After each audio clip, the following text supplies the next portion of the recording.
Ya, tunamshukuru Mwenyezi Mungu. Siku ya 3 Eswatini, siku ya 2 mazoezini na siku ya mwisho kuelekea katika mchezo wetu wa kesho dhidi ya Nsingizini Hotspur. Namshukuru Mwenyezi Mungu, leo hali ya hewa ni nzuri kabisa.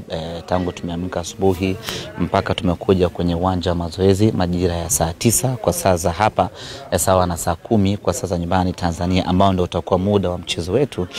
Hali ya hewa ni nzuri kweli kweli. Tunaomba Mungu kesho tena hali iwe hivi ili wachezaji wetu waweze kujiangalula. Tumefanya mazoezi yetu ya mwisho hapa katika uwanja wa Samuholo na kila kitu kimekwenda vizuri. Jambo la kumshukuru Mwenyezi Mungu, hakuna hata mchezaji mmoja ambaye amepata hitilafu ya kiafya.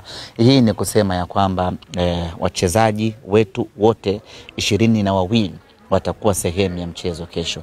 Ni jukumu tu la Mwalimu Pantev kuangalia nani anamtumia katika mchezo huo na kuangalia nani anafaa kimbinu kuelekea katika mchezo huo.